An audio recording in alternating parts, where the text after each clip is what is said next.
The call from the stars. The Terran Confederacy vessel Prometheus drifted silently through the void, its massive fusion engines temporarily dormant as the crew conducted routine stellar surveys. The ship represented humanity's most advanced deep space exploration vessel, a testament to how far Earth's children had come in just 3 centuries of interstellar travel. Commander Elena Reyes stood on the observation deck, her dark eyes reflecting the distant stars that peppered the endless black canvas before her. At 42, she had spent more than half her life traversing the stars, mapping uncharted systems, and establishing diplomatic relations with the handful of alien civilizations humanity had encountered. "Commander," the ship's AI announced, its voice calm and measured, "we've detected an unusual transmission originating from the Cygnus sector." Elena frowned. The Cygnus sector was well beyond their assigned patrol route, a region considered frontier space, largely unexplored by Terran vessels. "Analysis?" she asked. "It appears to be a distress signal. Encryption patterns suggest it originates from a non-human civilization. Signal degradation indicates it has been broadcasting for approximately 73 Earth years." 73 years. Elena's brow furrowed. "Put it through." The holographic display before her flickered to life. The transmission was fragmented, filled with static and alien language, but the universal translation software worked diligently to decode it. "Catastrophic planetary decay. Atmospheric collapse imminent. Please, anyone. Our children will not survive another generation. Resources depleted. Help us." The message repeated, cycling through what appeared to be multiple languages, as if desperately trying to be understood by someone. "Anyone who might be listening. Have we identified the source species?" Elena asked. "Affirmative. Signal matches known communication patterns of the Vexari. Limited data available in our xenobiological database." Elena accessed the file. The Vexari, a relatively young spacefaring species from a mineral-rich world in the outer reaches of the Cygnus Arm. They had achieved faster-than-light travel only a century before humans, but had focused primarily on scientific advancement rather than military or territorial expansion. "Why hasn't anyone responded in 73 years? Elena muttered, more to herself than the AI. "Processing available galactic political data." The AI responded. "The Vexari homeworld falls within disputed territory claimed by both the Arcturus hegemony and the Saukalian dominion. Diplomatic records indicate both powers instituted a non-interference policy regarding the Vexari civilization approximately 80 years ago." Elena's jaw tightened. The Arcturus hegemony and the Saukalian dominion were among the oldest spacefaring civilizations in the known galaxy, powerful, technologically advanced, and notoriously indifferent to the struggles of younger species. "Contact Terran Command," Elena ordered. "Request permission to investigate the Vexari distress signal." The response came 3 hours later, transmitted via quantum relay. It was brief and unambiguous. "Request denied. Prometheus to maintain current mission parameters. Cygnus sector remains outside Terran jurisdiction. Potential diplomatic incident with Arcturus hegemony and Saukalian dominion unacceptable at this time." Elena read the message twice, each word stoking the fire of indignation burning in her chest. She called her senior officers to the command deck. "We've received a response from command," she announced, her voice steady despite the turmoil within. "They've denied our request to investigate the Vexari distress call." Lieutenant Commander Jackson, her XO, nodded solemnly. "Makes sense. We can't afford to antagonize the hegemony or the dominion. Either one could crush Earth without breaking a sweat. So we just ignore it." Dr. Lakshmi Patel, the ship's chief xenobiologist, challenged. "A civilization is dying, and we turn our backs because we're afraid." "Not afraid," Jackson corrected. "Prudent." "I didn't join the Confederacy to be prudent," Elena said quietly. All eyes turned to her. "I joined to explore, to discover, and yes, to help where we can." Humanity spent thousands of years killing each other over petty differences. When we finally reached the stars, we promised to be better. She looked around at the faces of her senior staff, some uncertain, others resolute. I'm not ordering anyone to follow me in this, she continued, but I'm taking the Prometheus to investigate that distress call. Anyone who objects can take a shuttle back to the nearest Terran outpost with my full understanding. Silence fell over the command deck. Then, one by one, her officers voiced their support. Even Jackson, after a moment's hesitation, nodded his agreement. Calculate a course to the Vexari homeworld, Alina ordered. Maximum sustainable speed. The journey took 17 days. As they approached the Vexari system, the true extent of the crisis became apparent. The planet's once vibrant blue-green atmosphere had turned a sickly yellow-brown. Massive environmental control structures dotted the surface, technological monuments to a desperate civilization's fight for survival. The Vexari responded to their hails immediately. When the alien's image appeared on the view screen, Alina was struck by their appearance. Tall and willowy, with iridescent skin that seemed to shimmer with subtle color changes as they spoke. Their large, multifaceted eyes reflected a profound weariness. I am High Counselor Varric of the Vexari Concordat, the alien said through the translation system. You are humans from Earth. Yes, Alina confirmed. I'm Commander Alina Reyes of the Terran Confederacy vessel Prometheus. We received your distress call. After 73 cycles of silence, Varric said, his voice conveying both surprise and cautious hope, you are the first to answer. We understand your planet is experiencing some kind of ecological collapse. Not some kind, Varric corrected. Total. Systematic. Our sun has been steadily increasing its radiation output for centuries. We built planetary shields, atmospheric processors, but they are failing now. Our resources are depleted. Most of our population lives in underground shelters, but even those will not protect us much longer. What about evacuation? Do you have colony worlds?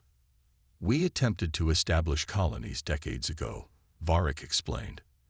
The Arcturus hegemony destroyed our colony ships.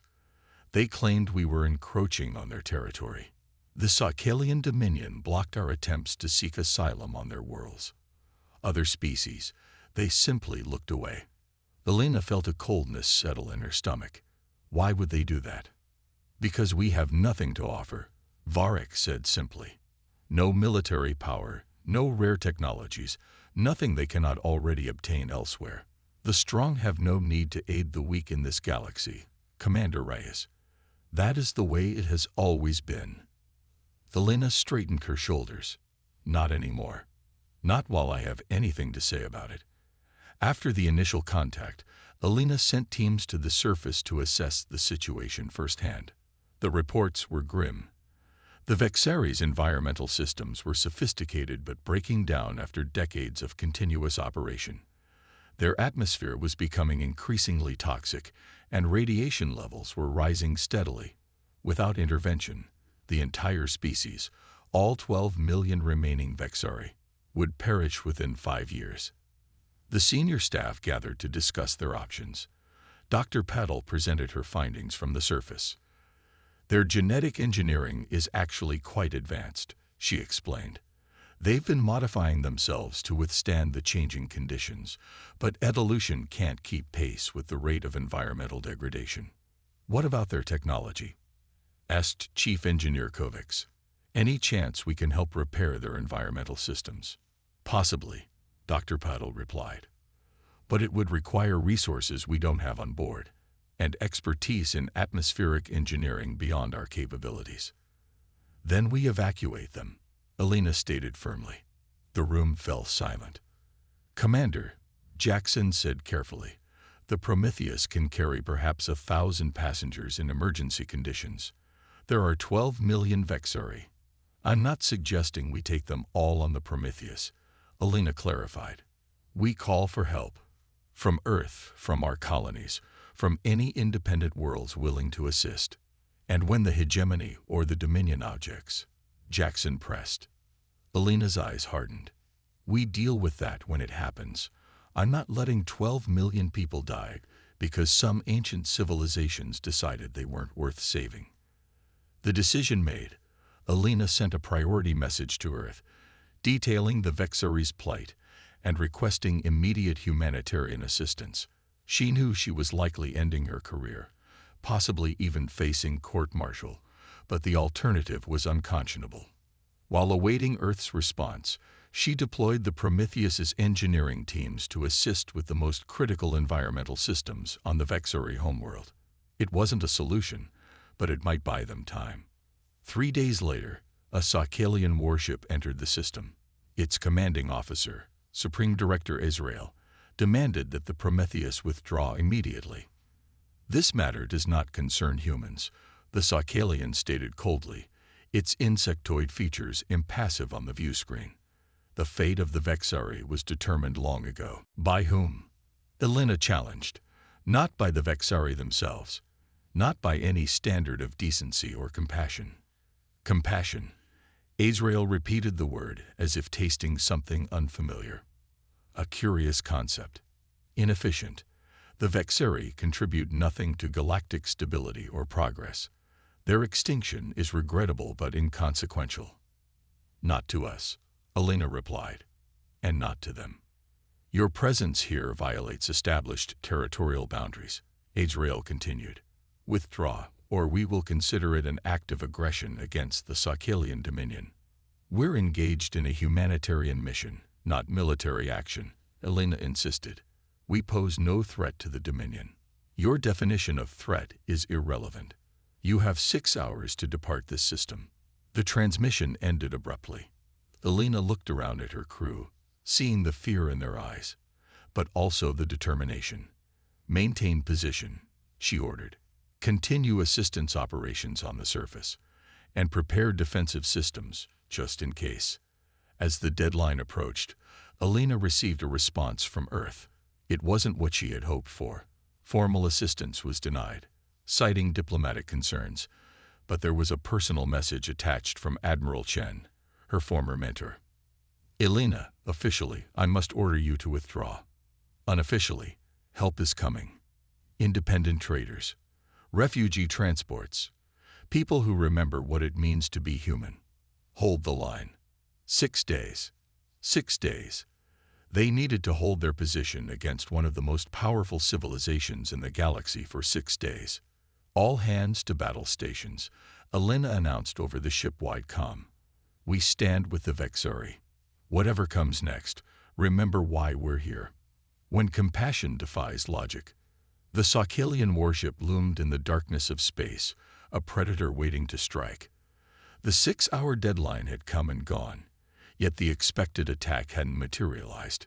Instead, Supreme Director Azrael had merely positioned his vessel between the Prometheus and the nearest jump point, effectively cutting off their escape route.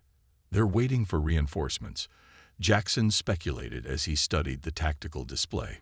Standard Saccalian doctrine. Overwhelming force, minimal casualties. Alina nodded grimly. How's the evacuation proceeding?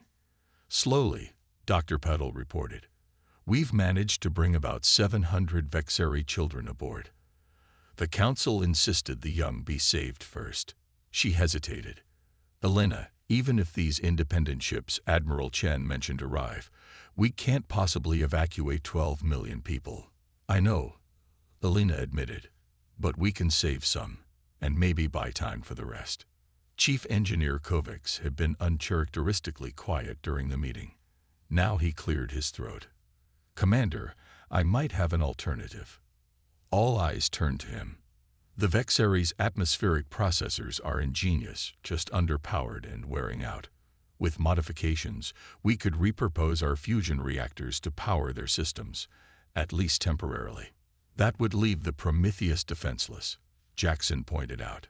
Yes, Kovacs agreed, but it could stabilize the Vexari atmosphere for perhaps a year. Give us time to find a permanent solution. Alina considered the proposal. It was risky, leaving her ship vulnerable to the Saccalian warship, but it might save millions of lives. Do it, she ordered. Work with the Vexari engineers. Make it happen. The next 4 days passed in a flurry of activity. The Prometheus's engineering team, led by Kovacs, worked tirelessly alongside their Vexari counterparts, integrating human and alien technology in ways never before attempted. Meanwhile, the Saccalian vessel maintained its position, a constant reminder of the threat hanging over them. On the 5th day, disaster struck. As the integrated power system came online, a cascade failure ripped through the primary atmospheric processor. Alarms blared across the command deck of the Prometheus. What happened?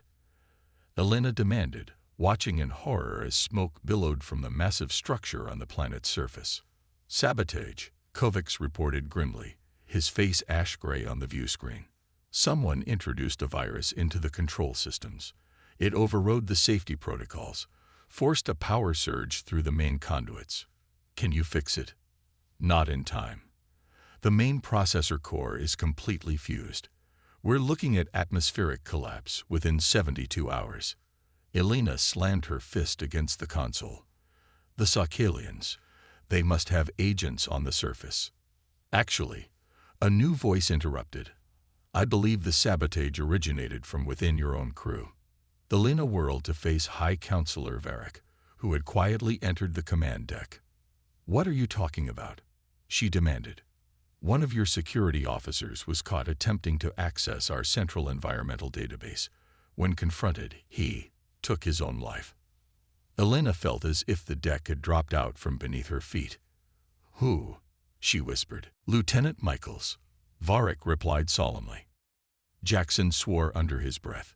Michaels was Arcturus Hegemony. His grandparents emigrated to Earth 30 years ago. We had no idea. It doesn't matter now. Elena cut him off. What matters is fixing this. She turned to Varric.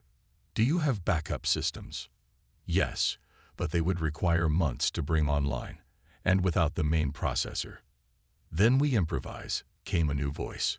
Lieutenant Sarah Parker, a junior engineer who had been working closely with Kovacs, stepped forward. Commander, I think I have an idea. Parker was young, barely 25, but had shown remarkable intuition when it came to adaptive systems design. Our terraforming equipment, she explained. It's designed for small-scale atmospheric manipulation, but if we reconfigure it and deploy it in a planetary network, it would take hundreds of units. Kovacs objected. We only have 12 aboard. We build more, Parker insisted.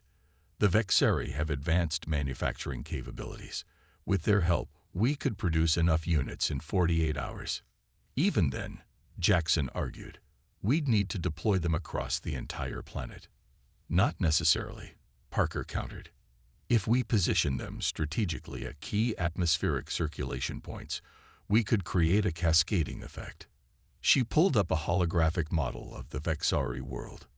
Here, here, and here, 24 units, properly configured and positioned, could stabilize approximately 60% of the planet's surface, enough to prevent total collapse until a permanent solution is found. Elena studied the young engineer's face, seeing the conviction there. You're certain this will work? No, Parker admitted, but it's the best chance they have. Elena turned to Varric. Can your people build these units based on our designs? The High Counselor's multifaceted eyes reflected the holographic display as he considered the proposal. Yes, with your templates, it should be possible. Then make it happen, Elena ordered. Lieutenant Parker, you'll coordinate with the Vexari manufacturing teams. Kovacs, focus on the deployment strategy. As her crew rushed to implement the desperate plan, Elena opened a channel to the Saccalian warship. Supreme Director Israel, she said when the alien's face appeared on the screen. I wish to propose a resolution to our current situation. There is nothing to resolve. Israel replied coldly. You will withdraw, or you will be destroyed when our reinforcements arrive. Before you make that decision, Elena said carefully, I suggest you consider the fact that we've already transmitted detailed records of everything that's happened here to every major world in the Terran Confederacy. If you destroy us, those records become public. Every civilization in the galaxy will know that the Sakalian Dominion deliberately condemned 12 million sentient beings to death. Many would consider it the natural order, Azrael countered. Perhaps, but many wouldn't, including some of your trading partners. Are you willing to risk that? For what? To ensure the extinction of a species that poses no threat to you. Azrael was silent for a long moment. You have until our reinforcements arrive. Then we will resolve this, permanently. The race against time intensified. Parker's design proved viable, and the Vexari manufacturing centers worked around the clock to produce the modified terraforming units. Kovacs and his team developed a deployment strategy that would maximize coverage with minimal resources. On the morning of the 6th day, as the atmospheric degradation reached critical levels, the first units were activated. For several tense hours, there was no visible change.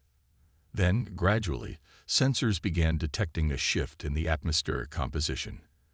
Toxicity levels decreased. Radiation shielding improved. It's working, Parker reported, exhaustion evident in her voice but triumph in her eyes.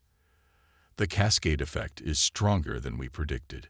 We're seeing stabilization across nearly 70% of the planet. A cheer erupted across the command deck. Even Jackson allowed himself a smile. The celebration was short-lived. Long-range sensors detected 3 Sakalian warships dropping out of FTL at the edge of the system. Reinforcements, Jackson said grimly. We're out of time. Elena straightened her uniform. Prepare for. Commander, the communications officer interrupted. I'm detecting multiple FTL signatures. They're not Sakalian. On the tactical display, dozens of ships appeared. A motley fleet of traders, independent vessels, and surprisingly, 3 Terran Confederacy destroyers. Message from the TCS Intrepid, the communications officer announced. Sorry we're late, Elena. Had to convince a few friends along the way. Hold position. Admiral Chen's voice. Elena felt a surge of hope. The standoff lasted another 12 hours. The Sakalian reinforcements, faced with an unexpectedly large opposition fleet, chose diplomacy over confrontation.